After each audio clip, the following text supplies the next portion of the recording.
I'm here at one of my favorite places on any Viking ship on the upper level of the Explorer Lounge, and today I'm in New York Harbor. But I'm particularly excited to be here with someone who I've read her writing for years, I've taken her advice for years, and that of her many colleagues at Cruise Critic. So I am thrilled to be able to pick her brain a little more and learn about U.S. destinations and what's hot. I'm thrilled to be here with Chris Gray Faust, Executive Editor of Cruise Critic. Chris, thanks for joining me this morning. Oh, thanks so much for having me. It's really fun to be here. I love these ships. It's great to be on board. Oh, and it's so familiar, even though this is my first time on Viking Saturn. Yeah, I mean, that's the thing about Viking with these ocean ships is that all of them are pretty much alike. And so when you love one, you're going to love them all. Oh, absolutely, and I do. Before we jump in, my knowledge of Cruise Critic, I have followed it religiously for many, many years throughout my career, and it's been such a help. Here's my knowledge, and then I'm going to pass it to you, and we'll get a little more deeper than I can get. The largest online resource for cruising, and it's everything from news stories to roll calls where people can find out who else is on their ship with them, to reviews of ships, professional reviews from your team. It's just such an all-encompassing resource for anyone looking to cruise on anything. That leaves it where I know, but except that I love using it. So, but before we get into that, I'd love to learn a little bit about you and your career and what brought you to Cruise Critic. Oh, thanks, Jean. I've been a travel writer for 15 years now, and it's a great career, and everybody always asks, what did you do before that to have this, lucky job? And I was a journalist for a long time. Okay. I worked at different newspapers around the country, including USA Today at their travel section. So I've been doing it for quite a while, but there's something about cruising that I really love the ease of it. And what people don't realize is there's so many parts of the world that you can see by ocean or by river. The water touches so much of the world, and literally cruising goes to all those places. So once you start going on ships, it's hard to go back. And for me as a history nerd, I love how that is how they were originally discovered and developed, how the cities were, how the information flowed, how the Renaissance flowed. So for me, I'm in the wake of all those explorers and history, and it really ignites how it must have been then. Absolutely, that really is what you get to see when you're on a cruise. I mean, sure, there's cruises that go to, beaches, and you can relax in so many ways. Small towns in the Med where you can go and have, an aperitif at a cafe. That's relaxation. But exactly what you're talking about, like the history and how trade started, and really how civilization emerged from these rivers. Precisely. That is what is so exciting about cruising. Yeah, that's what I love. Well, let's go big picture. What trends are you seeing, COVID and post-COVID, just generally for all cruising around the world? Yeah, absolutely. I mean, one thing that's really big right now that we've noticed among our readers, and one thing with Cruise Critic is we have a community of tons of millions of users that come and they talk about cruising all the time. We're always surveying them. We have an email list where we're also surveying people on a regular basis. So we're really on top of what the cruisers are thinking about. And one of the biggest trends that we've seen this last year in particular, has been a return to US cruising and going to places that are close to home. People really like the ease of being able to drive to a port, whether that's in the Northeast, whether it's down in Florida, or whether it's out in the West Coast, in LA or up in Seattle. There's so many places you could go that way, and people are, travel to Europe in some ways has been a little difficult the last year. We've heard about the high airfares. There was a lot of airfare issues last year with the airlines and baggage and that kind of thing. And what we're finding is that since COVID, people want some ease of travel, and they also want to go with a lot of people that they care about. There's a little bit of a carpe diem effect going on right now where people felt like they were really missing out during that pandemic. They were missing their friends. They were missing their extended family.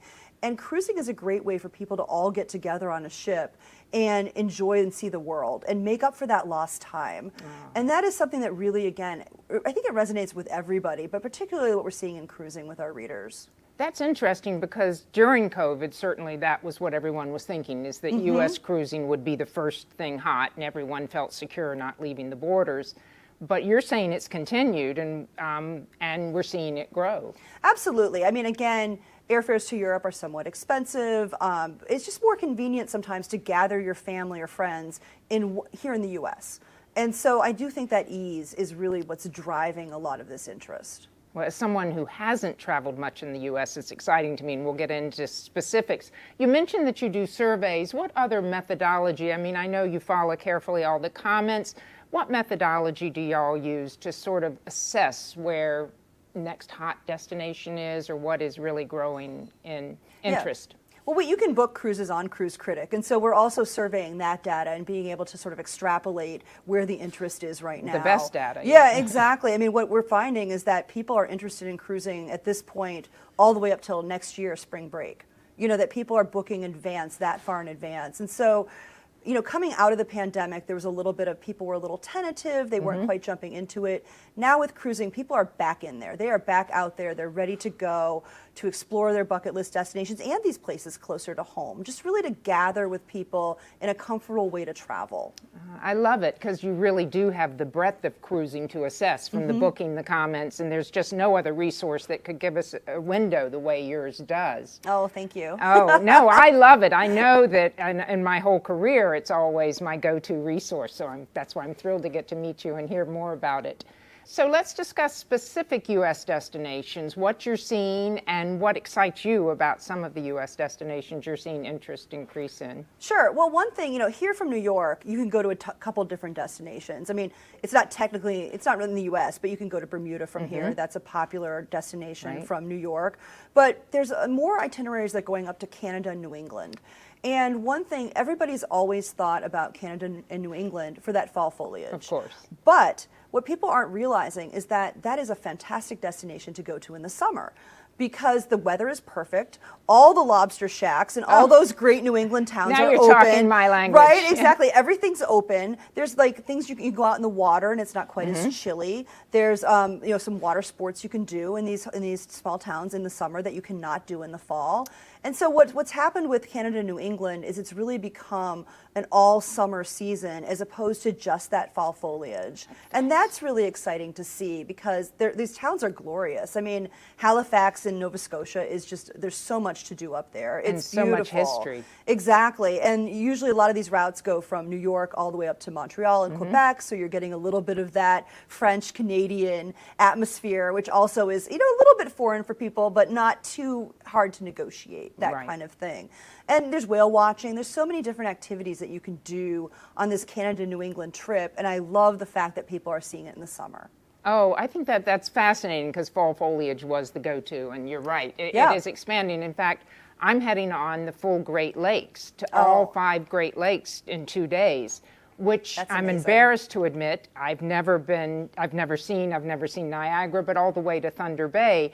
And looking at the itinerary, it's just what you said. It is a mix of history, cities, wildlife. It's an amazing itinerary. And you say you were born up near there. Yeah, I grew up in Minnesota. And so for me, the Great Lakes aren't necessarily, they were my backyard. But what I love about what they're doing with the itineraries is that they are going to these smaller places and they're taking advantage of the outdoor things you can do there. There's the kayaking excursions and that sort of thing.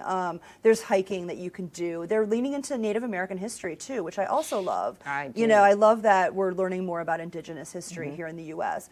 So there's really a cultural component to the Great Lakes that, again, not everybody thinks about. They might think of it as like, oh, that's crossover country, that sort of thing. But I actually think that people that live on the coasts here are eager to explore those areas because it's not an area that they've been to, and that these itineraries are letting you see the heartland in a different way, and that's exciting. Just a different way to get at it. It really is. I'm trying to research so I understand it more, but I'm thinking at Mackinac Island, you're in the Gilded Age, and then we go further to where John Jacob Astor made his fortune fur trading. So you're really bringing it, the whole Gilded Age through the whole process, which is, again, my history nerd. I'll get off of it. I'll get off of it here. Oh, I think everybody loves that kind of thing. And that's the thing about these places, is that you really can step back in time for a little bit and see what it's like, and those areas in the upper Midwest and in Canada, I mean, they really are remote for the most part. And so you're only going to get to them by ship. And so that's a really nice way to kind of get in there, see what it was like, back before there was a lot of, you can unplug there. before there's a lot of distractions. And so I think that it's a really pleasant way to spend a vacation and really great things to see. And they're not crowds. No, you're not going to see crowds out there. And that's another thing that people love. They want to feel like they're seeing something for the first time, that they're sharing something interesting with their friends and family. Being on social media, everybody wants to share something, no matter what their age. And this way, you're going to have fantastic views when you go out there. Oh, I can't wait. I'm just embarrassed I haven't done it sooner, so looking forward to it. Let's go on down. Where else should we go? Move down the East Coast to destinations that you're seeing and that interest you personally. Yeah, I think it's really interesting that there are some more cruises that are stopping in places like, the historic Triangle of Virginia, for example. Which is where I'm from. Oh, you are? Okay, yes. Well then, yeah, I mean, that's really some places like Yorktown and that kind of historic triangle. That's another place that maybe people have heard about, but they never got around to seeing it. So it's nice to be able to have your ship kind of pull up there, get off, and see things right there. Charleston is always a fantastic place to go. So much history there as well. Great food. Yep. The cuisine down there is fantastic. Learning about the Gula history is fantastic down there too. So that's something I think is also really exciting. Just in general, the fact that cruise lines are paying more attention to the U.S. and really, explaining the history in a way, getting all the points of view out there, I think is also really important. And I think the way these towns feel along the coast, they're so welcoming. I know my little town of Alexandria, when a ship comes, it's in the paper, it's everywhere, everyone's down waiting to welcome them. And that's a great feeling too, because you really know the community's welcoming and you're doing something to really be part of that community. Yeah, well, that's the thing about cruising is there's a real breadth of choices, right? Like this ship that we're on today is very different than the big cruise ships, the huge ones. And so, at Cruise Critic, we like to say there's really a cruise ship for everyone, and no matter what you're looking for. And I love that there's just these different options. But yeah, the smaller ships are really very well positioned to see some of these smaller ports in the U.S. Absolutely. And I'll jump back to Cruise Critic. I think that's one of the best resources it offers is it matches you. You find out which ship matches your interest. And there is such a wide variety that you can find the perfect one for you. And, Absolutely. And that's what Cruise Critic lets you see the breadth of it, whereas you wouldn't on just a website. Oh, thank you. So we appreciate that. One thing that we really like is that, I'm an expert reviewer and I have a team of expert reviewers, but also Cruise Critic has reviews from members. Anybody can sign up for a Cruise Critic account and leave a review of their cruise and help other travelers, help them really make that choice. And so that's what I really think is the strength of our site, is that we not only have those of us who have been on many cruise ships, but we have people that are coming back from their vacation and are eager to share their latest tricks and tips and really helping other people pick that great vacation. I agree. As I told you before we sat, I just returned from the Mississippi, but I want to hear your take on it first and then I'll share because it was fantastic. Well, the thing about the Mississippi is that you're really leaving from these cities that people love. People love New Orleans, and I used to live in New Orleans as well. Okay. So I'm a little biased here. That being said, there's data out there that on a typical cruise, people usually fly into the city maybe a day, half a day in advance. When people leave from a cruise from New Orleans, they fly in 3 days in advance because there's so much to see down there. Oh, that's great news. Yeah, and so they're able to take advantage of the food, of the music, of that culture that only New Orleans has. And I love that. I love that that's where a lot of people's story on the Mississippi starts, is there in Mississippi at the bottom, but they're able to kind of get immersed in that culture before they start going up the river. Yeah. And it's fantastic. And then on the other end is Memphis, Exactly. which is also a fantastic music city. So much history. I think you were just there, right? Mine started in Memphis, Okay. and I had flown through it but never examined it. And I worked for many years with the Smithsonian, so museums are my thing. And I went to the Civil Rights Museum that's at the Lorraine Motel and was expecting it to be moving, which is where Martin Luther King was assassinated. It turned into maybe my top museum in the world that I've ever seen. Oh, that's awesome. It covered the civil rights movement in such breadth, in such a way that I had lived through so much of it. And then ending at the balcony, while very moving, left you really ready to carry forward. I was very moved by that museum. And Graceland was wonderful. Everyone Sure, loves everybody Graceland. has to go to Graceland. But I That's had to part get of in the it. plug for the Civil Rights Oh, Museum yeah, no, it because sounds it fantastic. really was. The other experience that just blew me away in Greenville, Mississippi, they took us into a junior high auditorium. They had Steve Azar, who was a known musician, leading a musical show with the hot tamale ladies doing the commentating, with everyone from the whole town serving us catfish and hush puppies. It was the best party I've been at in years. And every guest that I spoke with left saying, I feel so warm, part of Greenville, Mississippi. It was the whole town welcomed us for 3 hours of showing us their finest. And it really left a strong impression. The plantations were wonderful. New Orleans was wonderful, but Greenville, Mississippi in the junior high auditorium really blew me away. Well, that is what's nice about those Mississippi River itineraries, is that you do stop in these small towns that, again, I don't know if you're ever going to get there otherwise. You know, a lot of people coming from the East Coast or coming from other places, they really don't know the Midwest that well. And so it is kind of a nice experience to go to a town like Greenville or to go to Dubuque, Iowa, you know, or Red Wing, Minnesota. These places that are really, you know, again, places that were born on the river, you know, developed from trade, have a rich history of their own, and really being able to meet the people that live there, being able to understand a little bit more about the heartland and what is important out there. And it is a great experience to do that. Love it. It is. The other highlight was the bus drivers. we had the same bus drivers the whole trip. They followed us down. Oh, that's great. They were a group of 8 people that, to me, they were the cheerleaders of the trip. And it is strange. You never predict where you're just going to feel so touched. On board was fabulous, just as expected. Yeah. But these bus drivers really carried it forward to the land. And I thought, this is just wonderful. I hope everyone gets to take it. Well, that's fantastic. I mean, one thing that's interesting about the Mississippi River is that it actually appeals to international travelers as well. Oh. Yeah, a lot of international travelers will come in to sail the Mississippi River because it does hold that place in U.S. history. There's a nostalgic feeling to it. Mark Twain, they've read about it, they know about these cities, you know, that are along the river. They have a cachet that expands beyond our borders. And so as people have been coming, international travelers have been coming into the U.S., that has become a top itinerary. Oh, that I'm They're surprised, but very thrilled. fascinating. When I talk to international writers, that's always the cruise they want to go on. Oh, because that's it's so different. fascinating. And again, there's been so much, they know the music. Yeah. They want to experience the food. They just really want that in-depth, what they think a real in-depth U.S. experience is. And they really feel that the Mississippi itinerary gives that to them. As a Southerner, I'm thrilled. They need to see the South. They definitely see the South. Yeah, exactly. Where haven't we covered, or where are you most passionate about? And first U.S., but then in the world, tell me. Well, this is still in the U.S., but Okay. I am very excited. My next work trip, actually, I'm going to be going up to Alaska, which I love. This will be my 6th time up there. Oh, you're the expert. Yeah, I love Alaska. I could go every year for the rest of my life, and hopefully I will. But, you know, it really has been, when you go there, you see how vast it is. Oh. And you just, it's really unspoiled wilderness. It's so vast and so much wilderness out there. So the wildlife is fantastic, seeing the bears, the moose, eagles flying around like they're seagulls. You know, it's really one of those places that you go and you feel small, which I think is not a bad thing in this world. No. To kind of look around and be like, wow, here we are. Here's all this wilderness. It's unspoiled. Let's keep it that way. You know, and the cruise Well ships said. are, you know, in the inside passage, that area of Alaska, you can really only explore by sea because there's no land infrastructure to get between those towns. Again, they've always relied on the sea. Yeah. They've relied on ferries. They've relied on getting around that way.